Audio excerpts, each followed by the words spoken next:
Under political outcome, we are going to see the accountability, responsiveness, and the legitimacy of the government. That is, we expect that the expected outcome is that democracy should produce an accountable government, a responsive government, and a legitimate government.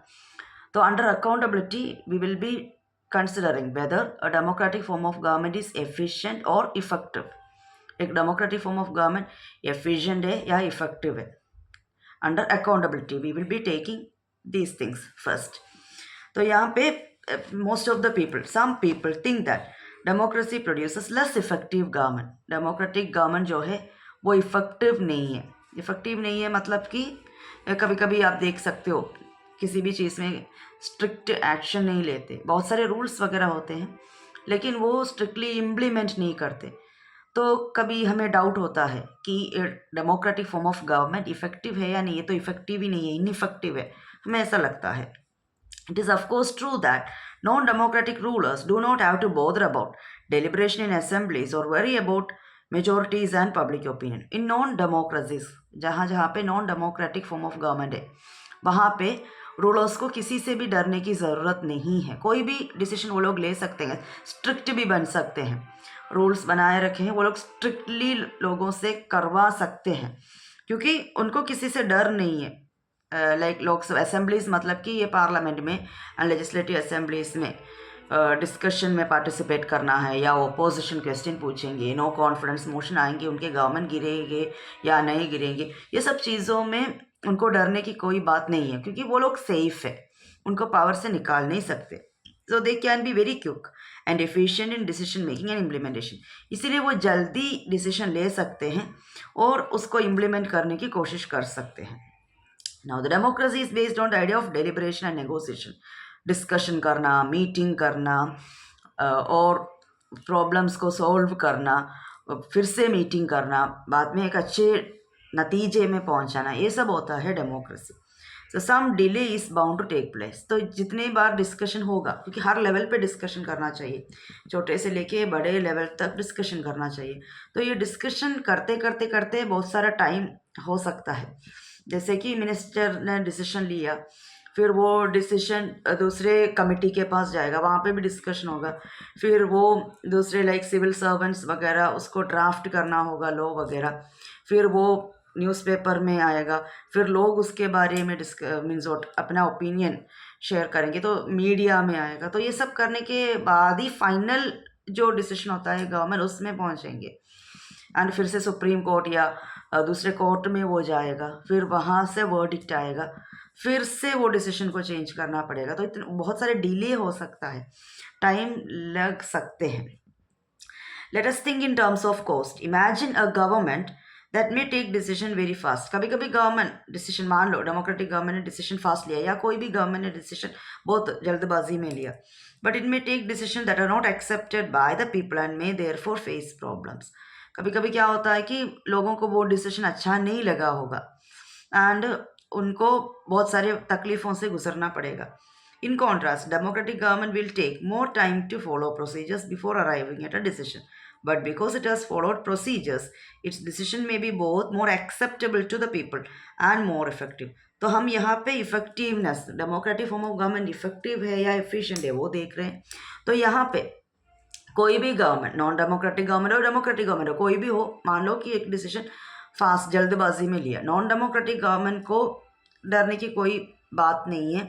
तो वो लोग जल्दबाजी में decision लिया, तो अभी लोग उससे सेटिस्फाइड नहीं है, तो वो लोग क्या कर सकते हैं? कभी कभी कुछ नहीं कर सकते क्योंकि वो लोग डरते हैं गवर्नमेंट के खिलाफ जाना. लेकिन एक डेमोक्रेटिक फॉर्म ऑफ गवर्नमेंट में एक तो वो लोग फास्ट में डिसीजन नहीं लेते हैं, तो इन केस वो लोग लेते हैं तो लोग उसके खिलाफ जाएंगे. अगर लोगों को अच्छा नहीं लगा तब वो लोग डिसीजन चेंज करते हैं, अगर कुछ इमरजेंसी में फास्ट डिसीजन लिया है तो. एंड लेकिन यूजुअली हम देख सकते हैं डेमोक्रेटिक फॉर्म गवर्नमेंट जो है वो बहुत स्लोली ही डिसीजन लेते हैं. बहुत सारे डिस्कशन के बाद, छोटे से लेवल से लेकर, दैट इज़ एक ऑफिशियल से लेके मिनिस्टीरियल लेवल तक वो लोग डिस्कशन करते रहते हैं एंड फाइनली वो लोग फाइनल जो लॉ मेकिंग प्रोसेस है वहाँ पे पहुँचते हैं. तो क्या होता है कि लोगों की जो अपोजिशन है वो कम होता है, क्योंकि इतना सारा डिस्कशन होते हैं, मीडिया में आते हैं, न्यूज़पेपर्स में आते हैं, लोग उसके बारे में रीड करते हैं, अपना जैसे मैंने बोला ओपिनियन शेयर करते हैं मीडिया में, तो गवर्नमेंट को पता चलता है, उसी हिसाब से वो लोग उसको मॉडिफाई करते रहते हैं। तो जब फाइनल जो डिसीजन आएगा तो उसका अपोजिशन बहुत ही कम होगा, तो ऐसा होता है। एंड जो डिसीजन मेजोरिटी केसेस में डेमोक्रेटिक गवर्नमेंट का जो भी डिसीजन है that is more acceptable to the people and more effective. तो in comparison to other form of government, democratic government का जो डिसीजन है लोग एक्सेप्ट करते हैं एंड ये इफेक्टिव भी है। तो the cost of time the democracy page is perhaps worth it. इसीलिए हम बोल सकते हैं डेमोक्रेसी जो टाइम ले रहे हैं डिसीजन लेने में वो एक्चुअली वर्थ है, डिसीजन सही है। ओके जो जितना टाइम उन्होंने लिया है उसको जस्टिफाई करते हैं democracy. And democracy ensures that. So democratic form of government is efficient, effective. Okay, so these two things should come in accountability. Democracy ensures that decision making will be based on norms and procedure. Okay. Law making involves lot of procedures, lot of norms. Okay, you have to carry on all those, you have to follow all those norms and procedures before making the final law. Okay, that is first reading, second reading in parliament or legislative assemblies, then it should be put to vote, then it should be sent to the governor or president. So it has to be go through a lot of stages, lot of procedures, lot of rules, regulations, norms, etc. And afterwards only you can reach at a means what final draft of the law. Okay, बहुत सारे norms, rules, regulations, ये सब कहते हैं कानून सब follow करना चाहिए, तब जाके डिसीजन ले सकते हैं। And if a citizen wants to know a decision was taken through the correct procedures, can find this out. She has the right and means to examine the process of decision making, and this is known as transparency. जो ये transparency भी आएगा accountability में, कि democracy में हम देख सकते हैं अगर मान लो एक सिटीज़न को, एक नागरिक को जानना है कि हमने जो डिसीजन लिया वो करेक्ट प्रोसीजर वगैरह फॉलो करके लिया है या नहीं लिया है, तो वो जानने का भी इनका हक होता है। Like right to information act government ने पास किया है, कौन से स्टेजेस में से ये गुजरा है, किसने किसने डिस्कशन किया है, कहाँ से फैक्ट उठाया है, वो सब हम देख सकते हैं। तो this is what we call transparency. It is transparent, democratic form of government is transparent, it is not taking decision in a hidden way or in a secret way. Everything is visible to the people. So what is transparency? Citizen has the right and means to examine, has the right, citizen को अपना हक है, right and means बहुत सारी machineries available है, website है, office है, वहाँ पे जाके पूछ सकते हैं। They have the right and means to examine the process of decision making, किससे डिसीजन लिया है वो जानने का हक है। And means are also available, means मतलब कि उनको वेबसाइट में से इंफॉर्मेशन मिलेगा, आप ऑनलाइन एप्लीकेशन डाल सकते हो या कोई ऑफिस में जाके पूछ सकते हो, तो वो that means is also available. Right and means to know how the decision is taken, that is what we call transparency, उसको हम ट्रांसपेरेंसी बोलते हैं। Therefore, when we are trying to find out the outcome of democracy, it is right to expect democracy to produce a government that follows procedures and is accountable to the people. इसीलिए हमारा जो expectation होता है कि democracy सारा procedure follow करना चाहिए, लोगों को से अकाउंटेबल होना चाहिए, तो ये सब राइट है।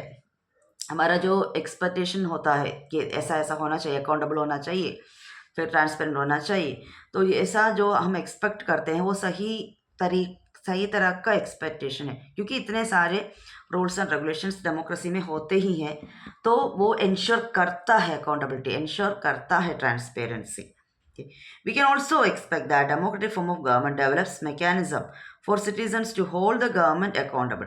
और डेमोक्रेसी में ऐसे मैकेनिज्म्स अवेलेबल है कि ऐसे रूल्स अवेलेबल है, कॉन्स्टिट्यूशन में प्रोविजंस अवेलेबल है जो गवर्नमेंट को मजबूर करता है अकाउंटेबल होना ही होना है। जैसे मैंने बोला गवर्नमेंट ने एक लॉ बनाया, वो पार्लियामेंट में अपोजिशन पार्टीज या कोई भी एमपी हो वो मुद्दा उठा सकते हैं पार्लियामेंट में। मान लें गवर्नमेंट ने अच्छे से उसको एक्सप्लेन करके नहीं दिया तो नो कॉन्फिडेंस मोशन लेके आ सकते हैं। एंड अगर ये नो कॉन्फिडेंस मोशन को सपोर्ट मिला कि गवर्नमेंट के ऊपर हमें विश्वास नहीं है, तो मेजॉरिटी लोग अगर इसके लिए वोट देते हैं तो वो गवर्नमेंट गिरेगा, ये फिर से इलेक्शन होगा। तो ऐसा मैकेनिज्म अवेलेबल है, कॉन्स्टिट्यूशन में ये सारी चीज़ें लिखे हुए हैं। तो मैं एक मैकेनिज्म या ऑफिस या लॉज प्रोसीजर सब कुछ अवेलेबल है जो गवर्नमेंट को मजबूर करेंगे accountability. And if you want to measure democracy on the base of this expected outcome, तो हमारा एक्सपेक्टेड आउटकम क्या है? अकाउंटेबल होना चाहिए। और अकाउंटेबल में क्या क्या आएगा? ट्रांसपेरेंट होना चाहिए, इफेक्टिव होना चाहिए, एफिशिएंट होना चाहिए। एफिशिएंट होना चाहिए, इफेक्टिव होना चाहिए, अकाउंटेबल होना चाहिए। ये 3 चीज़ उसमें आना चाहिए अकाउंटेबिलिटी में। तो ये हो रहा है या नहीं हो रहा है, तो ये हमें कैसे पता चलेगा? देखना है regular free and fair elections हो रहे हैं या नहीं, फिर पब्लिक डिबेट हो रहे हैं या नहीं, फिर सिटीजन को इन्फॉर्मेशन मिल रहा है या नहीं। ओके, तो हमें चेक करना है, हमारे फैक्ट को चेक करना है वेदर इलेक्शंस अच्छे से रेगुलरली हो रहे हैं, फ्री एंड फेयर मतलब कि विदाउट करप्शन हो रहे हैं, फिर कोई डिसीजन लिया तो उसके बारे में लोग डिबेट कर सकते हैं, उनके पास फ्रीडम है या नहीं डिस्कशन डिबेट करने के लिए, फिर सिटीजन को इन्फॉर्मेशन मिल रहे हैं या नहीं। तो अभी हम कंपेयर करते हैं तो इतना हो रहे हैं या नहीं। तो when we check it, democracy shows a mixed record on this. Democracies have had greater success in setting up regular and free elections and in setting up conditions for open public debate. तो democracy में regular free and fair elections हो रहे हैं regularly, like India में भी every 5 years elections are taking place in a free and fair manner. But most democracies fall short of elections that provide a fair chance to everyone and in subjecting every decision to public debate. तो किसी किसी democracy में ऐसा होता है कि सबको election में वोट देने का हक नहीं है, पार्टिसिपेट करने का हक नहीं है एंड डिबेट करने का भी राइट नहीं होते बहुत सारे डेमोक्रेसीज में। And democratic governments do not have a very good record when it comes to sharing information with the citizens. हमारे देश में राइट टू इन्फॉर्मेशन एक्ट है, लेकिन ज़रूरी नहीं है कि सारे डेमोक्रेसीज में ये शेयर इन्फॉर्मेशन सिटीजन के साथ शेयर करते हैं। All one can say in favor of democratic regimes is that they are much better than any non-democratic regime in this respect. लेकिन हम जब कंपेयर करेंगे, when we compare democratic government with non-democratic government, democratic government are far ahead. In this way, we can see that a democratic form of government is accountable to the people. Under accountability, we are taking effectiveness, efficiency, and transparency. And now these three, how can we measure whether regular, free and fair elections are taking place, whether public debate is allowed, whether citizens are getting information from the government. So mixed record, mixed means the result we are getting from the countries around the world. Most of the democracies are not sharing information with the citizens. In some democracies, people are not having the fair chance in electing their government and they are not having the right to take decision. It's a mixed result, we could say. And because of this reason, we cannot say that 100% democracy is perfect when it comes to accountability. But when we compare democracy with other forms of government, we can say that democracy is far ahead. Yeah, very effective, very efficient, then transparent in sharing the information. Hopefully you understood this one. Thank you.